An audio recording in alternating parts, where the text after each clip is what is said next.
de la colle chaude. C'est parti! Donc aujourd'hui on commence avec des petits boutons de couture, donc c'est très simple à réaliser et en plus de ça, ça peut être très pratique quand on n'en a pas sous la main ou qu'on en a besoin d'une grosse quantité.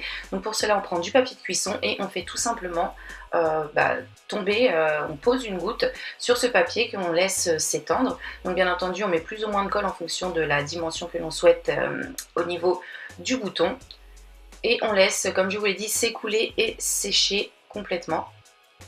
Après ça, on passe à la peinture. Donc là, je vous conseille d'utiliser du vernis à ongles. Ça va être beaucoup plus solide, brillant et c'est la meilleure des choses, des matières à utiliser, je trouve, pour peindre. Si vous le souhaitez, vous pouvez utiliser de la peinture classique, mais derrière, je vous conseille de vernir quand même avec un top coat ou un vernis spray. Donc une fois que le tout est bien sec, il suffit juste de venir chauffer avec une flamme une aiguille et à transpercer pour obtenir nos 2 ou 4 trous en fonction de nos besoins. Vous voyez, c'est vraiment très simple, on chauffe et on passe l'aiguille à l'intérieur. De cette façon, notre trou va se former tout seul. Donc voilà, c'est très simple, c'est déjà terminé. Voici le résultat.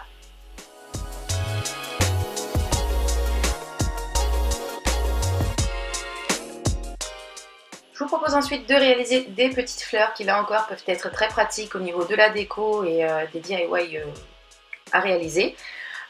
Pour cela, toujours du papier de cuisson et on va faire tomber plusieurs gouttes que l'on essaie de faire identiques, de taille identique, que l'on va laisser sécher.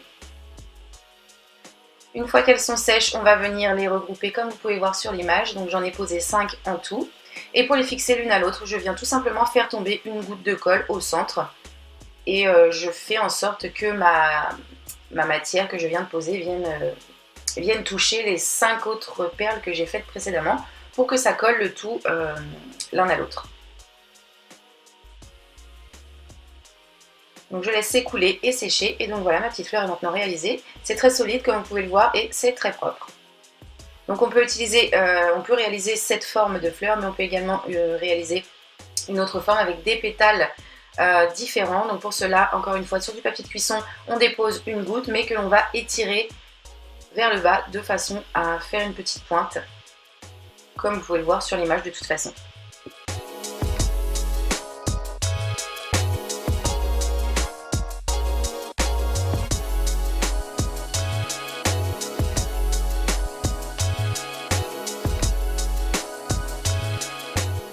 Une fois le tout bien sec, encore une fois, on vient regrouper tous les pétales et on va les sceller avec une goutte de colle chaude au centre.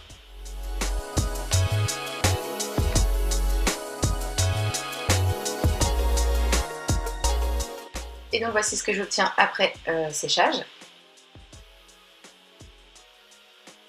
Donc nos petites fleurs sont maintenant terminées, il ne reste plus qu'à passer à la déco comme bon nous semble, avec du vernis, de la peinture ou de la bombe.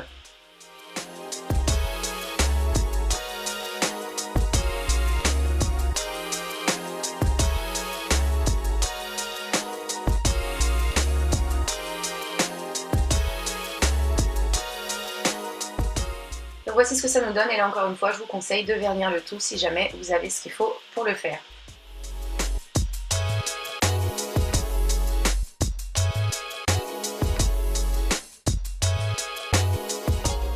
Et donc pour finir, je vous propose de réaliser des petits pendentifs ou bien des petites babioles que l'on va pouvoir poser sur les bracelets. Ça porte un nom mais je ne me souviens plus. Et donc pour cela, on va tout simplement utiliser des moules spéciales Fimo. Donc encore une fois, vous n'aurez pas spécialement les mêmes moules que moi, mais sachez que ces moules-là résistent très bien à la colle chaude. Donc ceux de gauche le rose vient du site newsheet.com, il est très résistant. Et le blanc, lui, vient du site, si je ne dis pas de bêtises, Graines Créatives et là encore ils sont très solides. Donc on fait couler la colle dedans et on laisse sécher tout simplement la création. On démoule et on peint.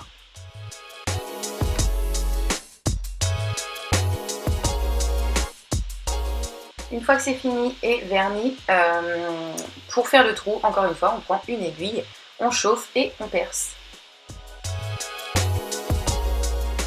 Et donc le petit pendentif est déjà terminé. Donc voici le résultat. On va avoir